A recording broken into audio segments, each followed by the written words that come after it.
Well, joining us this morning, I'm delighted to say, is Adi Dattatreya, also who's a broadcast journalist student at City University, and Sophia Worringer, who's Deputy Policy Director at the Centre for Social Justice. Good morning to the two of you. Good morning. Morning. Lovely to see you. It's your first time here, so yes, it is, and I'm excited to be here. Well, we're Thank you delighted. so much for having me. Well, pleasure. We're thrilled that you are here.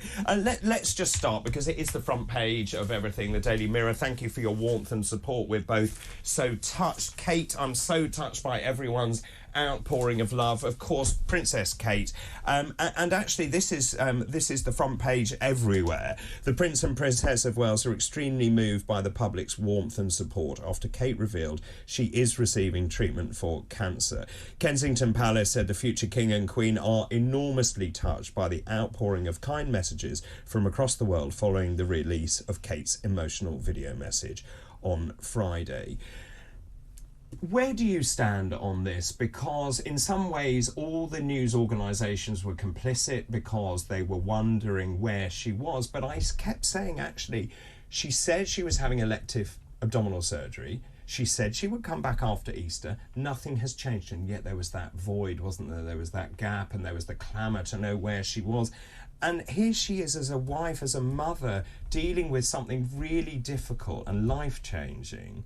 Does it change the public mood, do you think? Absolutely, and I think that video she released on Friday, people could hardly not be moved by the strain in her voice and the clear emotion that she was feeling, both in communicating the seriousness of the message, but also tapping into something of how difficult those past few months have been. And I think it's interesting they say thank you for the support now that her diagnosis has been made public. What she can't say, although maybe she's thinking, is why did you not support me when I hadn't made my diagnosis Although clear? I think the majority of the public did support her, actually, because they wanted her left in peace. But of course, this is the role of social media, isn't it? And all these conspiracy theories. Yeah, exactly. And I think that really showed in the video how kind of much strain that has had on her and her family. And I do agree. I think the public were behind her. I think the media, they want stories, they want headlines, even that kind of very grainy picture of her in the car. You know, that's not a picture that she wanted out there when she was having treatment, when she was very concerned that her children should find out this message from her in a way where they could process it and have time to understand it before it was made public. Obviously, she is a mother first and foremost, and she takes that job very seriously, and we can see she does that job very well. And she knows how much strain her children will have, and particularly Prince George, you know, heir to the throne, how he will have this limelight on him for the rest of his life in a very intense way.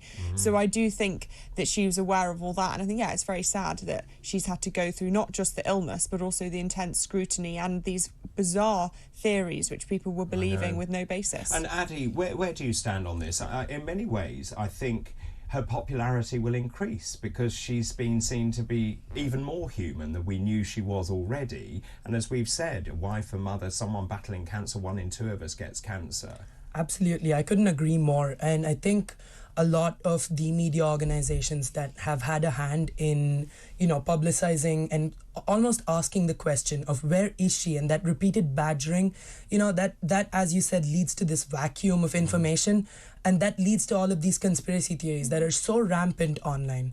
And yeah, I think it's a difficult choice to make, especially when you have young kids. How you communicate this sort of information with them is a challenge in itself, and there's just so many layers that are added onto it when you're a public-facing figure. Oh, absolutely, and of course you're absolutely right. How do you tell the children in a way that doesn't frighten them and to say mummy will be all right because I'm being treated and we found it and I'm going to be treated and I'll be fine? But there isn't an international side to this because it wasn't just the UK, it was all around the world, wasn't it? Absolutely, yes.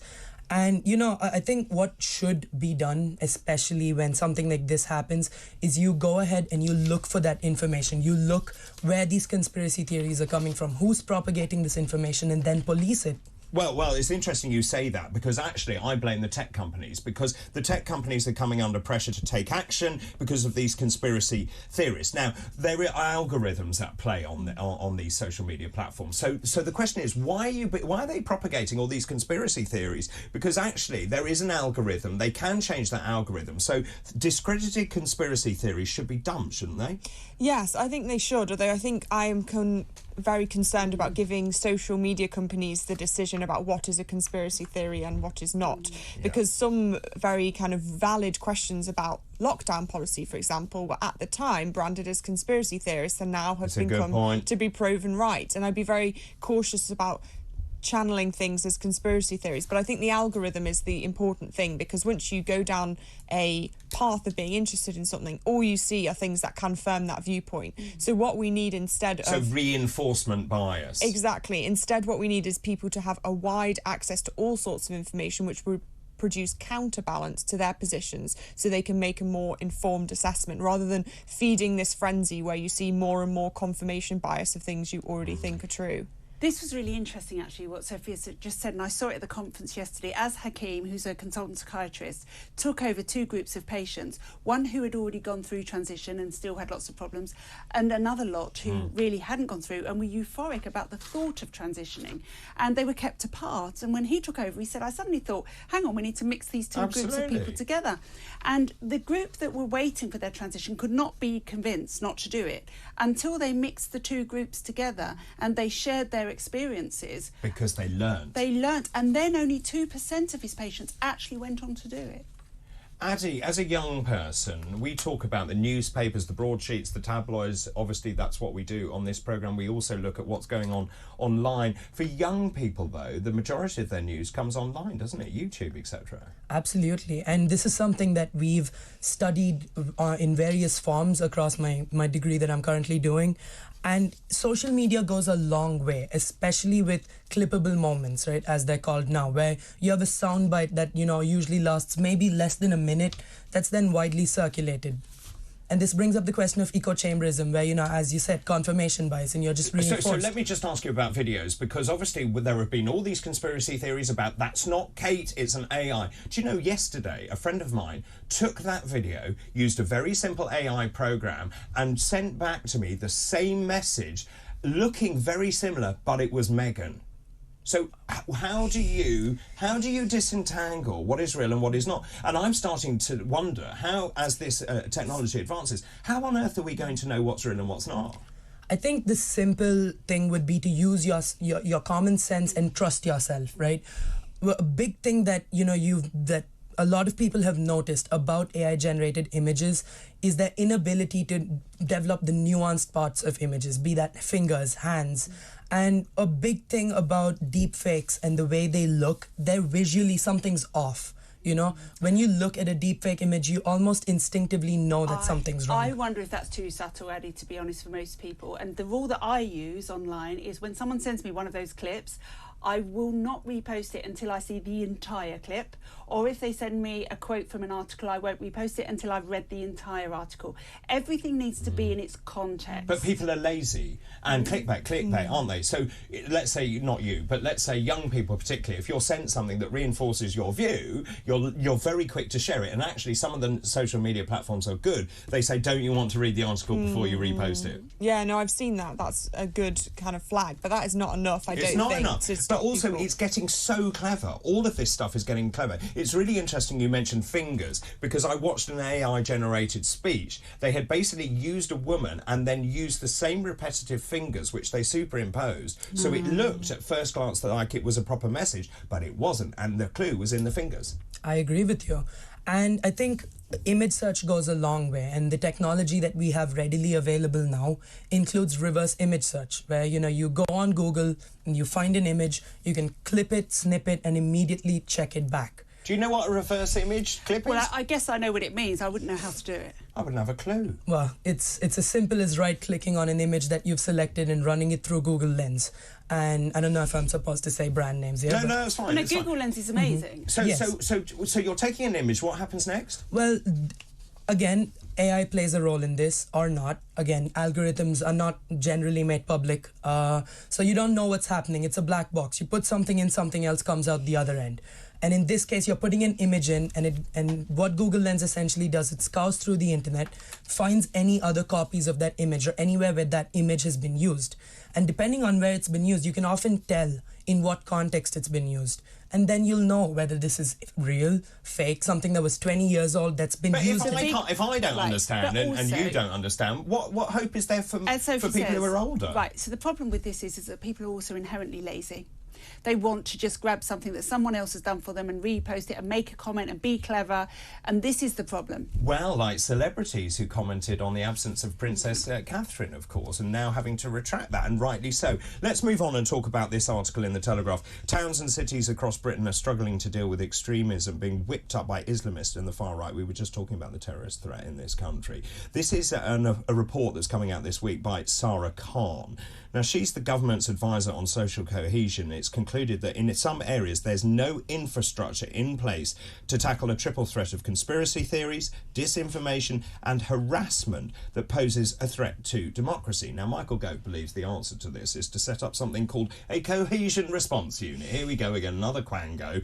Another plaster. Another plaster which actually won't do anything. There is a real problem in this country. We've talked about it repeatedly on this programme. You've got communities living side by side, not interacting with each other, not doing exactly what Renee was talking about, best practice, learning from each other, integrating. Do you think there is a problem with social cohesion? Absolutely, yeah, I do, and I don't think that the answer to that problem is another government arm's length body. Definitely not. So I completely agree with you there. The problem is complex, the solution is complex too, and I think this debate that's also been raging about the definition of extremism on the surface sounds like a good thing, but when you probe under, it can be quite a wide-reaching definition that they are proposing, and lots of people that hold views in this country would be under that definition. So I think it's very concerning that people are kind of basically being labelled as extremists who are questioning the status quo in many ways. But we need to separate those people out, which is in fact probably a big majority of the population, from those who are posing a real threat. And as you said about this social cohesion problem, it is a huge issue, and I think there needs to be more for those who move to this country, which is a great thing, which we have a proud history of doing, and we'll continue to welcome this them. country has been formed on immigration. Absolutely, we need to have a requirement for those people to learn English after a certain amount of time, to work after a certain amount of time, to have this kind of very clear integration pathway, not just for the benefit of them, but also for the benefit of the communities they live around, where they will reduce the kind of mistrust that is clearly happening, the kind of racial and religious tensions which are clearly happening. There needs to be a concerted effort for these communities to integrate. Is the problem not, though, that in the past all of the good immigration on which we built the back of this country has come from Catholic, Sikh, Hindu religions in the main, and now we have a completely different approach with a religion that actually doesn't accept any other religions and isn't quite so open about discussion of it? I'm going to pause that there on that thought if we can. I'm afraid I have to go to a break. Just remember the question. We'll talk about that. Is that part of the problem? Also, I want to talk about racial segregation as well after this break. We'll continue with our Future Politics panel after this break. This is TalkTV.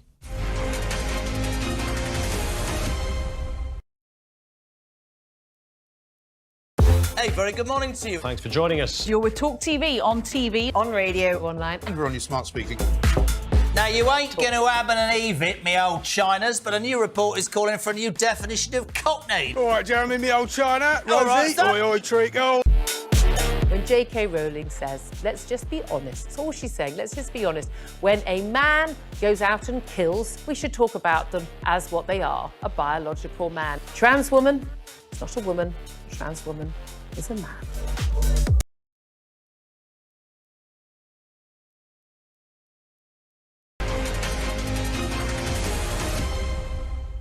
Back to Weekend Breakfast, time 8:44. Lots of messages coming in. Dan in Kent, one of our regulars. Good morning to you. Dan says, what have we come to where we actually question whether our eyes are lying to us or not? Well done, the human race. Nice one. Also, your ironing board. Not yours. It was Monica's, wasn't it? A £4,000 ironing board. Apparently, I've checked, and they are available at Harrods online. Now, the bonus is I live in Devon, so delivery is free. Well, I'll have 3 then. I tell you what, I'll buy you a different ironing board. I'll paint it. You give me the the difference in price. How about that? Perfect. Sounds a great idea. We're in the middle of our Future Politics panel. Joining us is Adi Dattatreya, who's a broadcast journalist student at City University, and Sophia Worringer, who's Deputy Policy Director at the Centre for Social Justice. We were talking about integration into this country, and we said the backbone of this country has always been immigration into this country. But there is a real problem in terms of segregation. I see this where I have a flat in East London, where there are different communities living side by side, but absolutely no integration whatsoever. Now, in this report, Dame Sarah was told that ethnic residential segregation persists in many towns, and particularly in Oldham, where those riots broke out in 2001. 24.6% of residents identified as Asian or Asian British in the 2021 census. But that's not the point. The point is, and I think we mentioned it before, Lady Faulkner, who is the first-generation Muslim migrant from Pakistan, who chairs the Equality and Human Rights Commission, says, actually, when you arrive in the United Kingdom, you should be required to take an integration course, which is exactly what they do in Germany. Would you favour that? I think it depends on what the actual specifics of an integration course could be. Right? There's a lot of things about Britain. Right? That, as an international person, I'm from India, so it took me some time to quote-unquote integrate. But did it, even though India actually is quite similar in terms of the setups, the institutions, obviously much of it founded on English principles by the English or by the British. Absolutely. And, you know, but there's a huge culture shock, right? There's still a lot of differences between some place like India and the UK. And, you know, that when I moved here, it was under lockdown. I moved here in 2020. Welcome. So it was a very specific British experience. Now, and what did you struggle with particularly? Probably the socialization aspect, right? As someone who came from India, the social structure is different. The way you'd socialize in a university setting or in a college setting is much different from anything that you can imagine here. I think it's a lot more closeted, it's a lot more internal, it's not as loud and boisterous, it's not as outdoorsy. And I think the biggest thing is it's not as, you know, it's not as widely encouraged, you know. I would suggest that coming to a university during lockdown did not give you the normal experience of a university, because I promise you, when I started university and Freshers Week, there was nothing closet about it at all. It was about, and it was certainly boisterous in my day, and outdoorsy, often at 4 o'clock in the morning. But you know, so I think probably you got a jaded view of it. But I think, you know, I don't think that's the typical experience. And I think when we're talking integration, we need to be thinking about our kids mixing at school. We need to be thinking about openly being able to criticise each other's religions if that's what we want to do. Without having open, honest discussion. That's the whole point, learning from each other. Let's move on and talk about the Eurovision Song Contest, which is very important in my diary. Of course it is. It's very important. London's biggest screening party for the Eurovision Song Contest has been cancelled in protest to Israel's inclusion in the competition. Honestly. Yep, the Rio Cinema in East London said this year's event would not take place. The cinema, however, will organise fundraising for the Palestinian aid effort. I just wonder what your view is here, because this is the EBU. This is a singing competition. Politics has no place in that. That being said, of course, Russia was excluded when Russia invaded Ukraine, and I think that is right and fair that was done. But what on earth are we playing at, where we are dictating what events can take place and sort of those big social events, which are now being marred by politics and people wading in? I think it's disgraceful that they have done this, and as you said, I understand why Russia is excluded, but drawing parallels between Russia and Israel is a despicable comparison, and they are not the same. They do not operate in the same way, and therefore excluding both of them is insinuating that Israel sits in the same camp as Russia. I think that it is, as you said, the purpose of this event is to draw people together outside of politics to experience culture but the point and music. is that Israel is still taking part in the event. It's just they're choosing not to screen it because they have a problem with Israel. Exactly. And I think this is another example of where we have people putting their political views using cultural mechanisms. So they have a very big cultural capital. They want to put on this event, bring people together, which is a very good idea and a very laudable aim.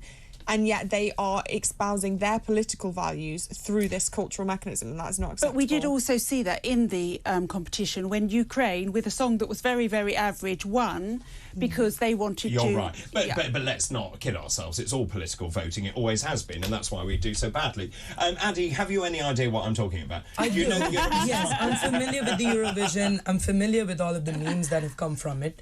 But I think what you're talking about is just a half-hearted attempt from a corporation to appease a lot of people, right? Or the organizers in this case, where they don't want to take a full stance against what's happening or against, and you can say what's happening on either side. Banning Israel from entering the competition would be one thing to do, but then not screening it in London doesn't make a lot of sense because it's still going to be on TV. Everyone can still watch it. It will be everywhere. Exactly. It is the biggest singing competition, by the way. I know you hate this, but it's one of the biggest events in the world. I think it's second only to Super Bowl. Yeah, and again, don't pity me, Dr. Rene.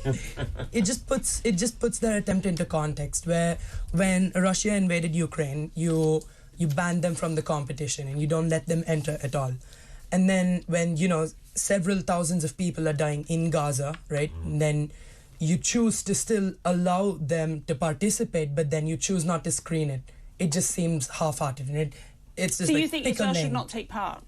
I think that's an interesting conversation to be had. I don't think a song contest should ever be politicized because the people who are singing in that contest had nothing to do with the war. They weren't the ones invading, and they certainly weren't pulling the strings, as with Israel. But it's quite interesting that because nor then, did of the course, Russian people who were going to sing. I was going to say that, and also in sporting events, of course, when certain countries are banned, and it's not actually those athletes who are responsible, for example, with Russian athletes. And it is sometimes the very small levers that the nations can pull to have this kind of posturing position, so they ban people from the sporting events or from the singing competitions, and that feels like something they can do. But I think this, as you said, the issue of the screening is just political posturing with no impact, and it's the worst type because it creates attention and they manage to get themselves into the centre of a story, and it has no impact at all, and therefore it's just a waste of time. Can I just ask you, there are a couple of, very quickly if I can, there are a couple of articles about can Rishi Sunak save himself from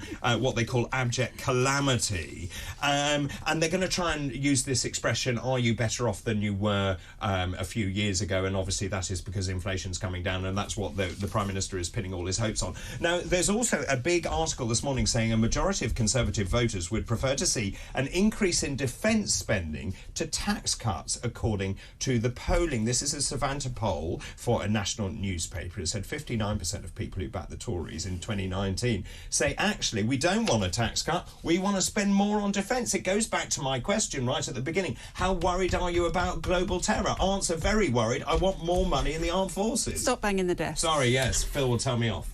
I mean, defence spending is always, it's a controversial thing because... Why? Well, it depends on where that money is going. Are you putting that money to secure the borders, or are you then going to make a deal with another, country and then say, hey, I'm going to send over X number of my troops? That doesn't come out of defence spending. No, we're going to put money into defence. We're going to recruit more troops. We've seen very small numbers in the Army, in the Navy, for example. We've got the lowest recruitment we've ever seen. We need to increase from 2.3% of GDP. Do you think that's a vote winner? If you went out there and said, actually, you're not having tax cuts, we're going to double the budget for defence? I don't think that's a bad strategy because you're appealing to the nationalistic side of people where you're like, hey, you've born in this country, you've lived here for all your life, and you've experienced the freedom of being here. And I think what comes with that is, a need to almost go and serve your country. Right? National service, I would argue, has to be mandatory. You pivoted onto national service. Oh, so I asked about more money, but you're now saying we need national service. I think so, yeah. I think it instills Do you have that in India? No, we don't. No. Right, interesting. Sophia? Gosh, I wouldn't trust the defence of our country to my generation, unfortunately. I don't think that is the solution. I think that's maybe slightly disparaging, apologies. But I do think defence spending is important, absolutely. And actually the amount of money that the government has spent on national insurance contribution reduction £10 billion, has not even touched people's pockets. People don't even realise that they have spent that money, and this was supposed to be the rabbit out of the hat to get people feeling like they've got more money to spend. Wasn't it the cheapest rabbit? But is the rabbit, you see, I think this is quite an interesting policy. If the rabbit is to say we're going to defend this country, we're under threat, I actually think that might be a vote winner. Well, wars always increase, you know, a failing Prime Minister's popularity. Yeah, I mean, that I would not say that is the thing that Rishi should reach for. I think that... What is it then? What's his rabbit? I don't think he has any more rabbits. I think he should just move to the polls and just get it over with. No more rabbits. I think that before I thought maybe he should wait and see this economic uptick, which is supposedly coming, but now I think the government and the country is in just limbo, and I think we need to move on. Has he got a rabbit? I don't think so. I think having the elections in May might just be the best bet, because, you know, it's like hand it off before it gets too bad. Before the Conservative Party implodes. Well, quiet and do a runner now. Thank you very much to both of you, to Adi Dattatreya, who's a broadcast journalist, student at City University, and Sophia Worringer, Deputy Policy Director at the Centre for Social Justice.